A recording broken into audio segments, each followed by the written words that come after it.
రాకాలోకంకి స్వాగతం. మధుర శ్రీకృష్ణ జన్మస్థాన విముక్తి పోరాటంలో ఒక కీలకమైనటువంటి ముందడుగు పడింది. అలహాబాద్ హైకోర్టు శ్రీకృష్ణ జన్మస్థాన పరిసర ప్రాంతంలో ఉన్నటువంటి షాహీ ఈద్గా ప్రాంతం ఏదైతే ఉందో ఆ షాహీ ఈద్గా ప్రాంతాన్ని సర్వే చేయాలని చెప్పి ఆదేశించింది. ఎందుకంటే ఔరంగజేబు సమయంలో నిర్మాణమైనటువంటి ఈ షాహీ ఈద్గాలో హిందూ మందిరానికి సంబంధించినటువంటి అవశేషాలు ఉన్నాయని, దానికి సంబంధించినటువంటి వివిధ దేవీ దేవతల విగ్రహాలు ఉన్నాయని, కమలము, స్వస్తిక వంటి అనేక గుర్తులు ఉన్నాయని, కాబట్టి ఈ ఏరియా అంతా కూడా సర్వే చేయాలని చెప్పి హిందూ పక్షము చాలా కాలంగా వాదిస్తూ వచ్చింది. దానిని అడ్డుకునేందుకు రకరకాల ప్రయత్నాలు జరిగినాయి. చివరికి అలహాబాద్ హైకోర్టు ఇచ్చినటువంటి తాజా తీర్పులో, అంటే గురువారము డిసెంబర్ 14 ఇచ్చినటువంటి తీర్పులో ఈ షాహీ ఈద్గా కాంప్లెక్స్లో సర్వే నిర్వహించమని చెప్పి ఆదేశాలు జారీ చేశారు. అయితే ఈ సర్వేలో కమిటీలో ఎవరెవరు ఉంటారు, దీనిలో న్యాయస్థానం తరఫున ఒక అడ్వకేట్ కమిషనరు ఎవరు నియుక్తి అవుతారు, ఇవన్నీ తర్వాత తెలుస్తాయి. మొత్తానికైతే షాహీ ఈద్గా ప్రాంతంలో సర్వే జరపవద్దన్నటువంటి ఈద్గా కమిటీ ఏదైతే ఉందో దాని వాదనను అలహాబాద్ హైకోర్టు కొట్టివేసింది. జస్టిస్ మయాంక్ కుమార్ ఆధ్వర్యంలో ఉన్నటువంటి సింగిల్ జడ్జ్ బెంచ్ ఏదైతే ఉందో అది హిందూ పక్షం తరఫున దాఖలైనటువంటి పిటిషన్ని ఆమోదించటమే కాక సర్వే నిర్వహించాలని చెప్పింది. ఇది ఏ రకంగా చూసినా కూడాను ఒక కీలకమైనటువంటి ముందడుగు. ఇక్కడ కాశీకి చెందినటువంటి అడ్వకేట్ హరిశంకర్ జైన్, ఆయన భగవాన్ శ్రీకృష్ణ విరాజమాన్, అంటే మథురలో ఉన్నటువంటి శ్రీకృష్ణ జన్మస్థానం ఏదైతే ఉందో అసలైన జన్మస్థానం ఉండవలసిన చోట షాహీ ఈద్గా ఉంది. దాని క్రింద భాగంలో కొంత గుహలోపల కృష్ణ జన్మస్థానం ఉంటుంది. మథురకి వెళ్ళిన వాళ్ళందరూ చూస్తారు దాన్ని. ఆ ప్రాంతంలో ఉన్నటువంటి వేంచేసి ఉన్నటువంటి కృష్ణ భగవానుణ్ణి ఈ వ్యాజ్యంలో ఒక కక్షిదారుడుగా చేసి ఈ ప్రాంతం సర్వే జరగాలని చెప్పి హరిశంకర్ జైన్ అడ్వకేట్ ఆయన వాదించారు. ఇది అయోధ్యకు సంబంధించినటువంటి కేసులో కూడా ఇదే చేయటం జరిగింది. అయోధ్యకు సంబంధించినటువంటి కేసు న్యాయస్థానంలో వివాదంగా ఉన్నటువంటి సమయంలో అక్కడ ఉన్నటువంటి కక్షిదారులందరూ కూడాను భగవాన్ శ్రీరామచంద్రుని, అంటే రామ్లలా విరాజ్మాన్ బాలరాముడే ఈ కేసు వేసినట్టుగా ఆయన పక్షాన కొందరు కేసు వేసి ఈ కేసుని ముందుకు తీసుకెళ్లారు. అదే ప్రక్రియను, అదే పద్ధతిని ఇక్కడ కూడాను ప్రయోగించడం జరిగింది.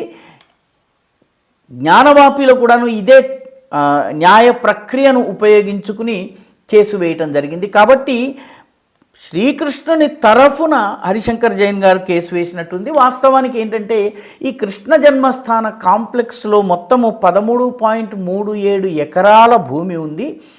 ఈ 13.37 ఎకరాల మొత్తము భూమి కృష్ణ జన్మస్థానంది అని చెప్పి శ్రీకృష్ణుని తరఫున హరిశంకర్ జైన్ కేసు వేశారు.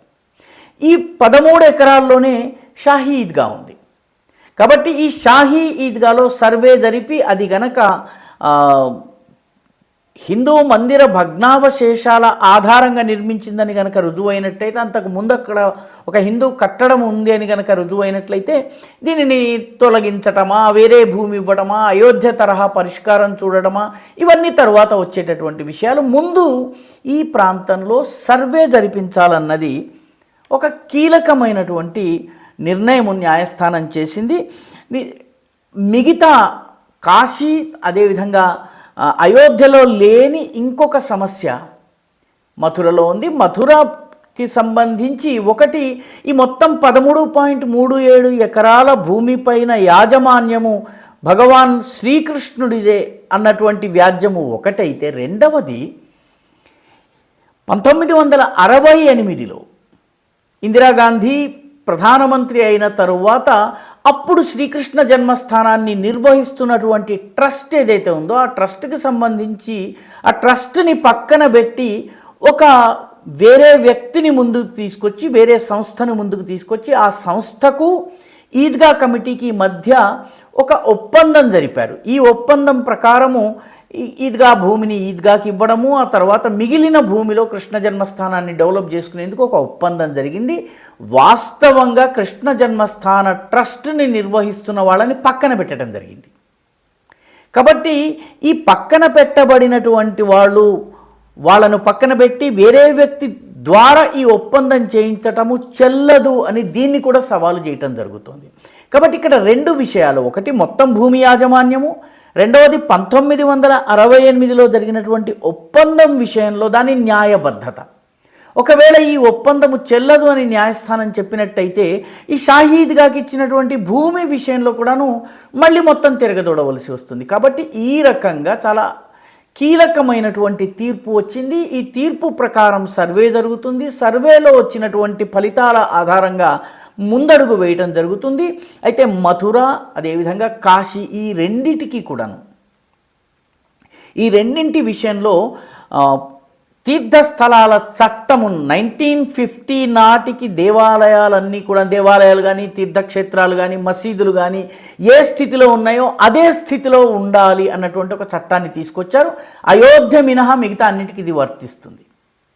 అయితే ఒకవేళ ఇది అందరికీ వర్తిస్తే 1968లో ఏ రకంగా జరిగినటువంటి తీర్పుని యథాతథ స్థితి ఉండగా ఈ తీర్పు ఎలాగా చెల్లుతుందన్నటువంటి ప్రశ్న కూడా తలెత్తుతుంది. కాబట్టి అంటే ఈ చట్టము జరిగిన రిట్రాస్పెక్టివ్ ఎఫెక్ట్తో ఈ చట్టం పనిచేయదని కోర్టులో వాదించే అవకాశం ఉన్నప్పటికీ కూడాను అనేక ప్రశ్నలు ఇప్పుడు తలెత్తుతాయి. మొత్తానికి శ్రీకృష్ణ జన్మస్థానానికి విముక్తి లభించేటటువంటి రోజు దగ్గరైంది. ఆ సర్వే తర్వాత మిగిలిన పరిణామాలు, ముఖ్యంగా తీర్థస్థలాల పుణ్యక్షేత్రాల చట్టం ఉంది, దాన్ని తొలగించటము, ఆ తరువాత ఈ 3 దేవాలయాలు అయోధ్య రామజన్మభూమి, మథుర కృష్ణ జన్మభూమి, కాశీ విశ్వనాథ మందిరాలను విముక్తమయ్యేటటువంటి ప్రక్రియ వేగవంతమవుతోంది. రానున్న రోజుల్లో అయోధ్య విషయంలో జరిగినట్టుగానే మిగతా 2 మందిరాల విషయంలో కూడాను పీస్ఫుల్, శాంతియుతమైనటువంటి, సౌహార్దపూరితమైనటువంటి ఒప్పందం జరుగుతుందనేది కోర్టులోనో కోర్టు వెలుపలో జరిగి మొత్తానికి 3 దేవాలయాలు హిందూ భక్తులు ఎవరైతే ఉన్నారో వాళ్లకు స్వాధీనం అవ్వాలని చెప్పి దేశంలోనూ విదేశాల్లో ఉన్నటువంటి కోట్లాది మంది హిందువులు కోరుకుంటున్నారు. ఈ వీడియో మీకు నచ్చినట్టయితే లైక్ చేయండి, షేర్ చేయండి, ఈ ఛానల్కు సబ్స్క్రైబ్ చేయండి. మీ అభిప్రాయాన్ని కమెంట్ల రూపంలో తప్పనిసరిగా